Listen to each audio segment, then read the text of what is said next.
तो इस बार छपरा में रोहिणी आचार्य का दबदबा दिख रहा है। रोहिणी आचार्य वहां से चुनाव जीत सकती हैं। सिवान से हेना साहब और विजय लक्ष्मी कुशवाहा में टक्कर है और हेना साहब का पलड़ा भारी लग रहा है। वहीं अगर हम बात कर लें शिवहर की, तो वहां पर ठाकुर का कुआं है। बनिया वोटर इस बार रितु जायसवाल के साथ आए हैं, तो शिवहर में भी जो है जीत रितु जायसवाल का लग रहा है। अब बात कर लेते हैं लोकसभा चुनाव के 5वें और 6ठे चरण की।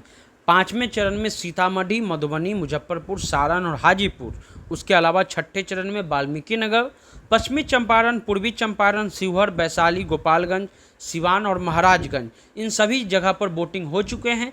5वें और 6ठे चरण में अगर 5वें चरण की बात कर लें, तो सीतामढ़ी में जो जदयू के उम्मीदवार हैं देवेश चंद्र ठाकुर, उनकी उम्मीदवारी लगभग तय मानी जा रही है। उसके अलावा मधुबनी में भी जो है वो मुकाबला जो है वो कांटे का है, क्योंकि वहाँ से अशोक यादव मैदान में हैं और अशोक यादव वोट लेने में सक्षम है और यादव वोट उनके खाते में चला जाता है। मुजफ्फरपुर में वीआईपी ने पुराने कैंडिडेट को दोहराया है, इसलिए वहाँ बीजेपी ज़्यादा मजबूत नज़र आ रही है। वहीं सारण की बात कर लें, तो इस बार छपरा में रोहिणी आचार्य का दबदबा दिख रहा है। रोहिणी आचार्य वहां से चुनाव जीत सकती हैं। हाजीपुर में इस बार चिराग पासवान भंवर में फंसे हुए हैं।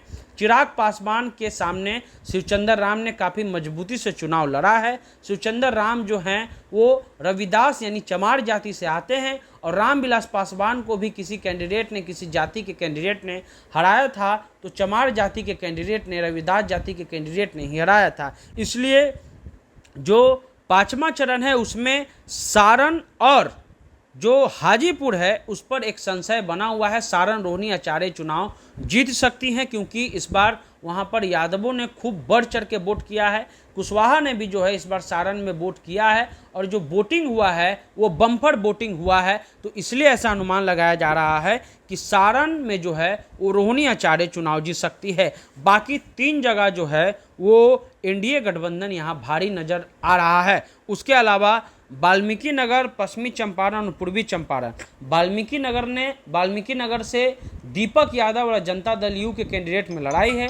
दीपक यादव जो हैं वो मजबूत नज़र आ रहे हैं वाल्मीकि नगर से। वहीं पश्चिमी चंपारण से बात कर लें, तो पश्चिमी चंपारण में इस बार कुशवाहा कैंडिडेट दे करके समीकरण को बदल दिया गया है, इसलिए ऐसा अनुमान लगाया जा रहा है कि पश्चिमी चंपारण जो है इस बार वो कांग्रेस के खाते में आ सकती है। चंपारण में से कोई एक चंपारण कांग्रेस के खाते में जरूर आएगी। उसके अलावा वैशाली से मुन्ना शुक्ला राष्ट्रीय जनता दल के कैंडिडेट है, वो भी चुनाव जीतते हुए नजर आ रहे हैं। सिवान से हेना साहब और विजय लक्ष्मी कुशवाहा में टक्कर है और हेना साहब का पलड़ा भारी लग रहा है। वहीं अगर हम बात कर लें शिवहर की, तो वहां पर ठाकुर का कुआं है।